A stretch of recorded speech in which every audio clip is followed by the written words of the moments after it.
Bonjour, je suis Balou3310.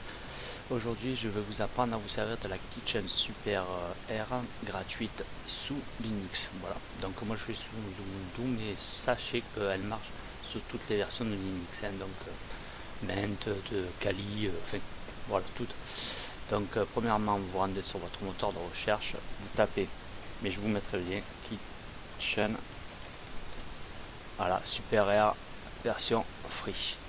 Donc voilà, vous vous rendez sur la première page, vous avez le lien pour la télécharger. Donc voilà, donc ou vous la téléchargez en version zip, ou vous faites un clone et il va vous la télécharger. Très important, repérez bien le lancement pour votre kitchen. Bon, une fois téléchargé, vous l'extraitez et vous la mettez au cœur de votre système. Donc moi c'est voilà celui-là. Vous créez votre fichier, donc moi j'ai créé un second fichier parce que j'ai la version payante, et vous faites, une fois que vous l'avez extrait, vous faites ouvrir, ah non, j'ai une bêtise, autant pour moi, vous faites ouvrir dans un terminal, voilà, vous collez la commande, vous la tapez, vous faites entrer. Donc moi j'ai déjà un projet, mais je vais le supprimer pour recommencer. Ouais, allez, on le supprime et c'est parti. Faites toujours les suppressions comme ça, parce que si vous ne le supprimez pas comme ça, vous risquez d'avoir des erreurs, comme vous avez pu constater là. Vous voyez, j'ai un fichier erreur et du coup, on peut même plus l'enlever après. Donc c'est parti. Il vous faudra télécharger votre firmware, que ce soit Samsung ou n'importe lequel, en version zip. Voilà, une fois que vous l'avez, vous le mettez de côté parce qu'on va en avoir besoin, mais gardez-le compressé. Donc vous créez votre nouveau projet, vous faites un, pour entrer le nom, moi je mets fast tiré du bas sur le 8. Allez, on va mettre Balou 3310. Allez, là il va me demander de rentrer le firmware dans le fichier. Donc ouais, moi j'ai tout supprimé comme un couillon, donc je vais aller le chercher. Donc on va dans développement Android. Non, Android, je vais là. Autant pour moi. Smartphone. Je crois. Bon, je prends celui du Note 8. Je vais prendre son firmware. Voilà, on va prendre celui-là. Celui-là, je le fous dedans. Paf. Hop, hop, hop, hop. Hop, hop, hop, hop. Voilà, attends, excusez-moi, je crois que je l'avais gardé. Voilà, je le fous dedans, le fichier. Donc voilà, en général, le transfert se fait assez rapidement. Bon, ici, il fait 4 Go 2. Selon la version du téléphone, il est moins lourd que ça. Hein.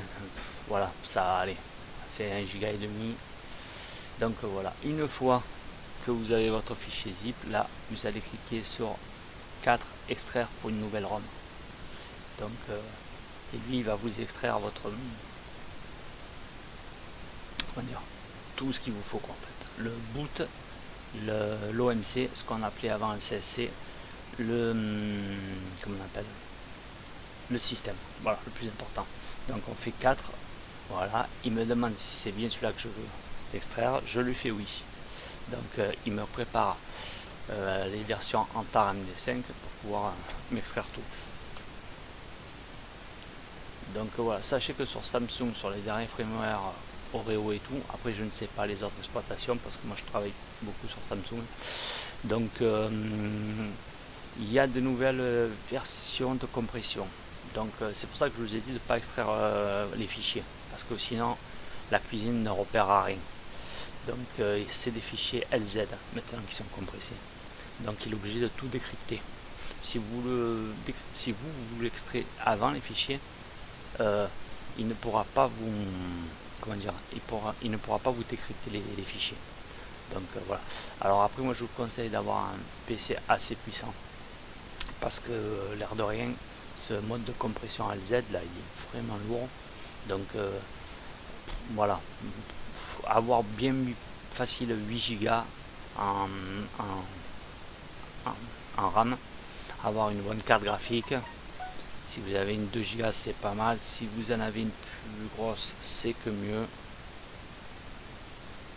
Donc voilà, à vous de voir par rapport à votre PC, parce qu'après vous pouvez travailler en dessous, mais c'est toujours plus long. Voilà, c'est vraiment plus long.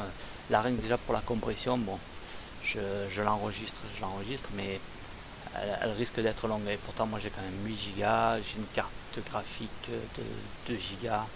Donc vous voyez, c'est ce que je vous parlais de LZ4. C'est un nouveau mode qu'ils ont mis. Et là, il est en train de le décrypter. Donc il me fait le boot IMG, le système, l'OMC. Donc il a 3 fichiers. En général, ça va relativement vite.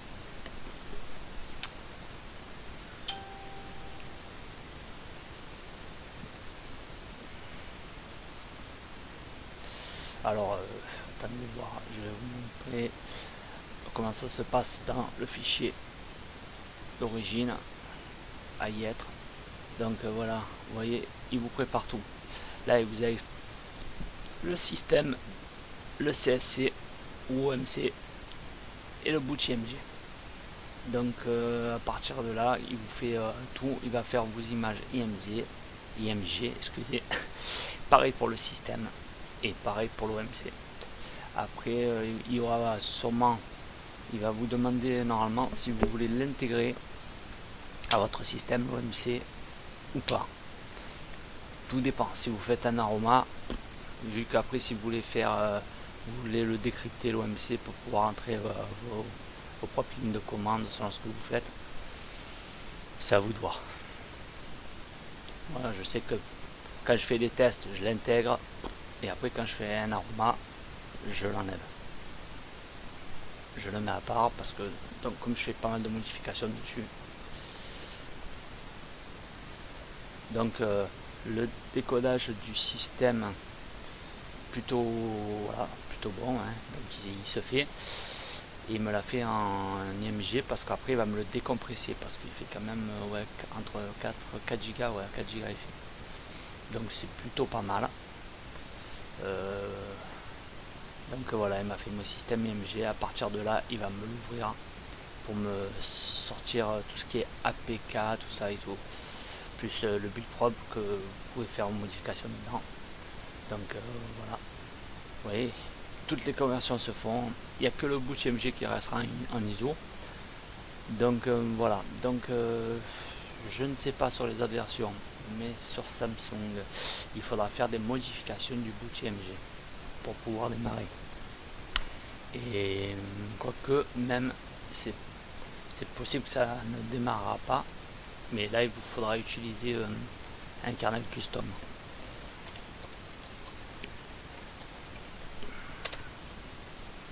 Donc suite à ça, vous flashez votre ROM, vous ne redémarrez pas de suite. Et ensuite vous flashez le kernel custom derrière et vous reroutez. Parce que sinon, mais bon, je vous conseille de démarrer d'abord et après de router votre téléphone. Parce que souvent ça bloque le kernel custom, j'ai eu l'expérience. Voilà, je vous parle en connaissance de cause. Moi pour le Note 8, c'est assez chiant. Voilà le système, ce que je vous disais, il est en train de tout vous extraire. Fichier app, vous aurez vos APK. Et les privés app, c'est beaucoup d'APK système. Donc vous aurez votre build propre que vous pourrez modifier. Donc voilà. Après vous pourrez faire pas mal de boulot dessus. Là pour l'instant vous avez, vous avez le cadenas, c'est parce qu'il est en train d'extraire. Hein. En fait il n'y a rien dedans. Petit à petit, les fichiers qui ont été ouverts, ils n'auront plus le cadenas. Donc vous pouvez le voir, vous avez toutes vos APK. Elles sont ODEX pour l'instant. Enfin, certaines sont d'ODEXées sur le Note 8. Alors je pense que sur pas mal de téléphones maintenant ça doit être le cas. Ils en laissent encore un peu qui sont ODEX, mais c'est très rare. C'est très rare. Donc vous avez votre fichier ODEX dedans, mais là bon. C'est pour ça que vous allez voir qu'on va la décompresser. Ça ira beaucoup plus vite. Même pour la déodexation, parce que il n'y en a plus beaucoup maintenant. Voilà, donc voilà le but propre, ouvrir, et là vous pouvez faire vos modifs. et peut-être pas encore, voilà, vous avez la version de votre téléphone. À partir de là, vous pouvez rentrer le nom de la ROM que vous voulez lui donner, effacez cela, le reste ne touchez pas, je vous le déconseille. Ensuite vous descendez en bas, vous avez votre version de Knox, version 30, vous mettez 0, vous enregistrez, comme ça vous n'aurez plus Knox qui apparaîtra dans votre fenêtre. Ensuite vous pouvez rentrer juste en dessous de la ligne là, voilà, vous pouvez rentrer votre propre Twix à bout de doigt. C'est vous qui faites ce que vous voulez de votre ROM. Voilà. Donc voilà, justement là il me demande si je veux intégrer le cache IMG. On va mettre que oui. Ça mange pas de pain, c'est juste une ROM test. Donc voilà. Moi je vous conseille de faire une ROM test que vous flashez en premier. Comme ça, comme ça voilà. Vous voyez si ça fonctionne, vous voyez s'il y a des problèmes. Ça vous permettra de moins galérer pour trouver d'où viennent les problèmes. Voilà. Donc bon. Voilà. Je recommence. Donnez-y bien le nom.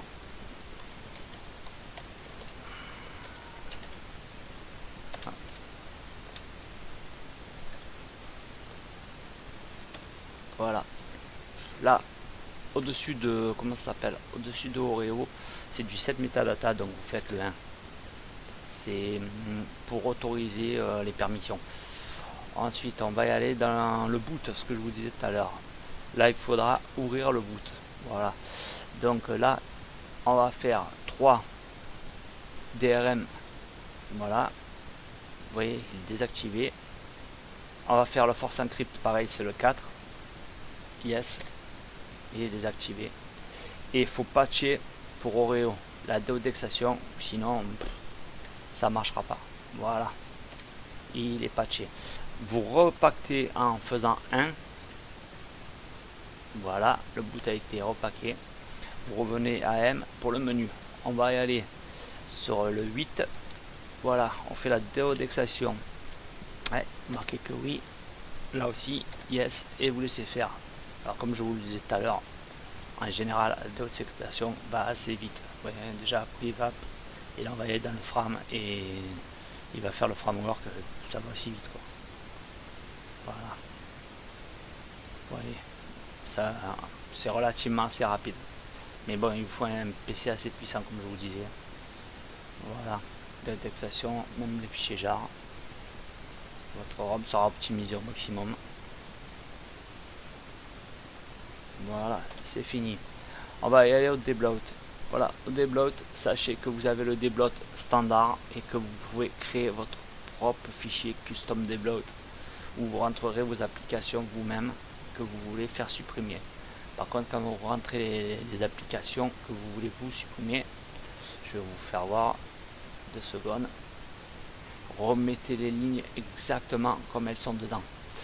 C'est dans route. Voilà, route, bloat.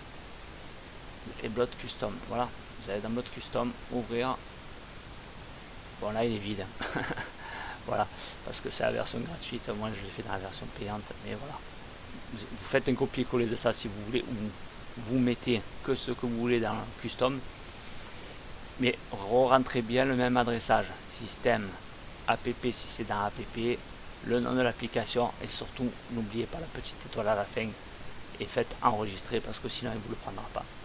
Voilà, donc ça c'était un truc que je voulais vous montrer. Là on va faire le standard, le 1. Voilà, comme ça il m'enlève les applications standards. Ensuite pour Samsung, faire le 3, le Knox, pour qu'il vous enlève les applications Knox, que franchement, entre nous soit dit, il servent à rien, il sert plus à Samsung qu'à nous. Faites le 6 pour revenir à votre ROM. Et on passe aux routes. Voilà, le route, vous faites 1 route, yes, et c'est bon.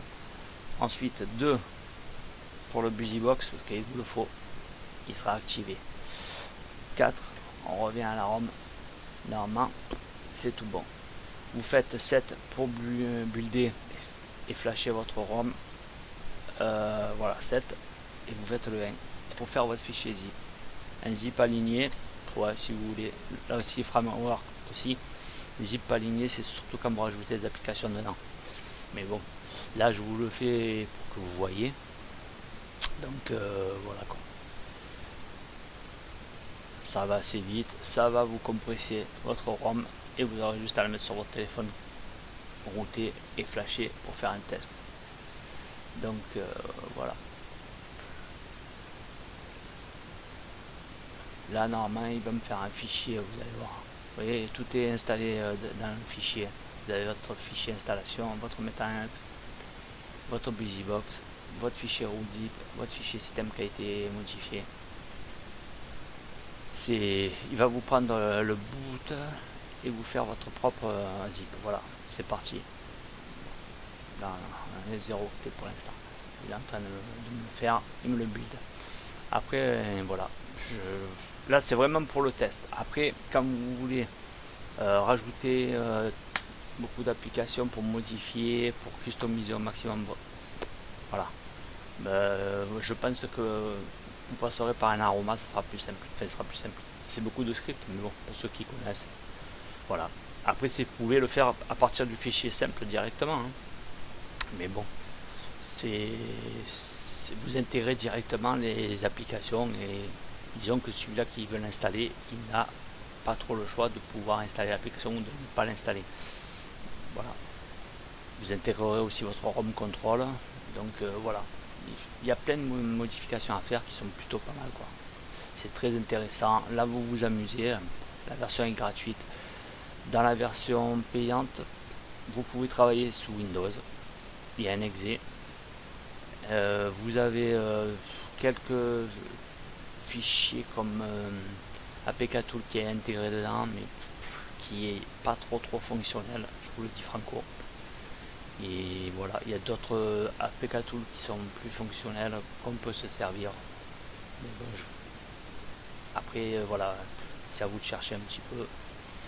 Donc voilà, vous avez quoi dessus? Vous avez Magix qui est intégré, mais là il a marqué comment dire, il a marqué route là, il a marqué, mais je crois que c'est, il a intégré Magix par défaut maintenant, car Super Chainfire quoi a arrêté le développement, donc même la chaîne à qui il avait vendu l'histoire, elles ont arrêté quoi. Ils sont à la version 2.80 ou 2.82, je sais plus, oui 2.82. Et je crois que c'est du SR5.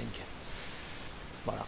Alors pour ceux qui veulent vraiment SuperSU, vous pouvez mettre SuperSU, mais sachez qu'il n'y aura plus de suivi derrière. Donc tôt ou tard SuperSU ne fonctionnera plus, les binaires ne seront plus bons quand même. Mais c'est vrai que Magic travaille beaucoup dessus et le met régulièrement à jour. Donc on va voir. Ah, voilà, là on a fini, le fichier zip est prêt. Il vous demande si vous voulez le signer. Moi je marque non parce que c'est, après vous faites ce que vous voulez quoi. Donc on va faire quitte, on sort du projet et là ouais, fermez le terminal et vous allez dans votre fichier et votre fichier zip il est prêt. Voilà, je vais l'ouvrir pour que vous voyez dedans. BusyBox, installe meta, route, système et le boot CMD. Voilà. J'espère que ce tuto vous aura servi à quelque chose. Donc voilà. Écoutez, je vous laisse et puis passez une bonne journée. Et si vous avez des questions, n'hésitez pas.